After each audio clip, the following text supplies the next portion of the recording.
ثبوت بالفعل ہے تو سلب بھی بالفعل ہونی چاہیے۔ اگر قوت اور فعل میں اتحاد نہیں ہے، یعنی کہ ثبوت بالقوہ ہے اور سلب بالفعل ہے، یا ثبوت بالفعل ہے اور سلب بالقوہ ہے، تو پھر تناقض نہیں ہوگا۔ اس کے بعد اگلی شرط ہے وحدت شرط، یعنی معمول کے ثبوت کی جو شرط ہے سلب کی بھی شرط وہی ہونی چاہیے۔ اگر ثبوت کی شرط اور ہے اور سلب کی شرط اور ہے تو بھی تناقض نہیں ہوگا۔ اس کے بعد اگلی 7ویں شرط یہ ہے کہ جز اور کل کے اندر اتحاد ہونا چاہیے، یعنی اگر ثبوت جز کے لیے ہے تو سلب بھی جز سے ہو، ثبوت کل کے لیے ہے تو سلب بھی کل سے ہو۔ اگر ثبوت جز کے لیے اور سلب کل سے ہے، یا ثبوت کل کے لیے اور سلب جز سے ہے، تو تناقض نہیں ہوگا۔ 8ویں اور آخری شرط ہے وحدت اضافت، یعنی کہ اضافت میں اتحاد ہونا چاہیے۔ اضافت کا مطلب یہ ہے کہ معمول کے ثبوت جس اضافت اور جس نسبت سے معمول کا ثبوت ہے موضوع کے لیے، سلب بھی اسی اضافت اور اسی نسبت سے ہو۔ اگر ثبوت کی اضافت اور نسبت اور ہو اور سلب کی اضافت اور نسبت اور ہو، اس میں اعتبار، یعنی یہ اور اعتبار سے ہو وہ اور اعتبار سے ہو، تو پھر اس صورت کے اندر تناقض نہیں ہوگا۔ تو یہ مخصوصتین میں تناقض کے تحقق کے لیے 8 وحدتوں کے اندر یہ شرط ہے۔ اور یہ جو شرط ہے، یہ شرط اس لیے ہے کہ تاکہ اگر ایک قضیہ سچا ہوگا تو پھر دوسرا ضرور جھوٹا ہوگا۔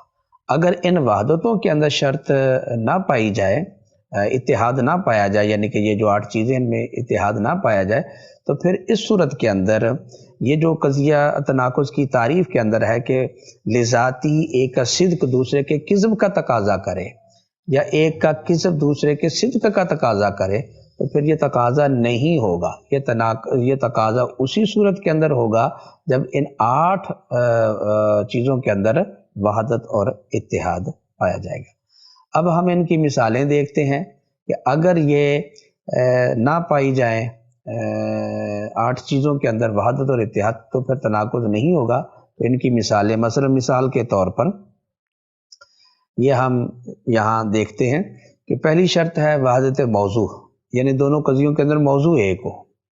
اس کے سامنے آپ مثال دیکھیں، زید قائم عمر لیس بقائم، زید کھڑا ہے اور عمر کھڑا نہیں ہے، ان میں کوئی تناقض نہیں ہے، کیونکہ تناقض کہتے ہیں کہ ایک کا صدق دوسرے کے کذب کا تقاضا کرے۔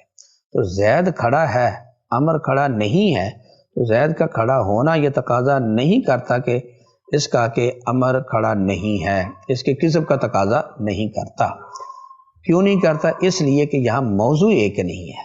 زید کھڑا ہے، ٹھیک ہے، یہ بھی سچا ہو سکتا ہے، عمر کھڑا نہیں ہے، یہ بھی سچا ہو سکتا ہے، دونوں سچے ہو سکتے ہیں۔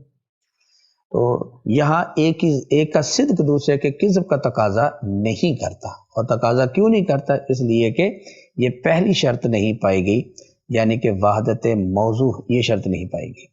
دوسرے نمبر پر ہے وحدت محمول، یعنی دونوں قضیوں کا اندر محمول ایک ہونا چاہیے۔ اگر محمول ایک نہیں ہے تو تناقض نہیں ہوگا۔ جس طرح کہ دیکھیں، زید قاعد اور زید لیس بقائم، زید بیٹھا ہے، زید کھڑا نہیں ہے، تو تناقض نہیں، دونوں سچے ہیں۔ زید بیٹھا ہے، یہ بھی سچا ہو سکتا ہے، زید کھڑا نہیں ہے، یہ بھی سچا ہو سکتا ہے، دونوں سچے ہو سکتے ہیں، تو تناقض نہیں۔ تناقض کہتے ہیں کہ اگر ایک سچا ہے تو دوسرا ضرور جھوٹا ہونا چاہیے۔ اور یہ کیوں نہیں؟ اس لیے کہ ان دونوں کے اندر محمول ایک نہیں ہے۔ پہلے قضیے کے اندر محمول قائد ہے اور دوسرے کے اندر قائم ہے، تو محمول ایک نہیں، اس وجہ سے تناقض نہیں ہے۔ تیسری شرط ہے وحدت مکان۔ وحدت مکان کا مطلب یہ ہے کہ ایک قضیے کے اندر معمول کا ثبوت جس مکان کے اندر ہے، دوسرے قضیے کے اندر معمول کی سلب اسی مکان سے ہونی چاہیے۔ اگر ثبوت کا مکان اور سلب کا مکان اور ہو تو پھر تناقض نہیں ہوگا۔ اس کی مثال ہے جس طرح کہ زید موجود ای فی الدار، یہاں جو موجود کا ثبوت ہے زید کے لیے کہ زید موجود ہے، تو اس موجود ہونے کا جو مکان ہے وہ ہے دار، یعنی زید دار کے اندر موجود ہے۔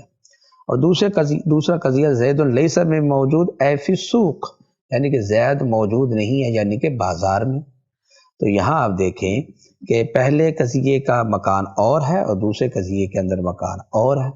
معمول کا ثبوت پہلے قضیے کے اندر دار کے اندر موجود کا ثبوت ہے زید کے لیے، وہ بھی ٹھیک ہے، اور دوسرے قضیے کے اندر سوق کے اندر زید کے موجود ہونے کی سلب ہے، یہ بھی ٹھیک ہے، زید دار کے اندر موجود ہے اور سوق یعنی بازار کے اندر موجود نہیں ہے، دونوں قضیے سچے ہیں، تناقض نہیں ہے۔ اور چوتھی شرط ہے وحدت زمان، یعنی دونوں قضیوں کے اندر معمول کا ثبوت یا سلب ایک ہی زمانے سے ہونی چاہیے، اگر ثبوت کا زمانہ اور سلب کا زمانہ اور ہے تو تناقض نہیں ہوگا۔ اس کی مثال ہے جس طرح کہ زید نائم ای فی اللیل، یعنی کہ زید سویا ہے یعنی رات میں، اور زید لیس بھی نائم ای فی النہار، یعنی زید نہیں سویا یعنی دن میں، تو تناقض نہیں ہے، دونوں قضیے سچے ہیں۔ ٹھیک ہے کہ زید رات کو سویا ہے اور دوسرا قضیہ کہتا ہے کہ زید سویا نہیں ہے یعنی دن میں، تو رات کو سویا دن میں نہیں سویا تو ان میں کوئی تناقض نہیں ہے۔ اور پانچویں شرط ہے وحدت شرط۔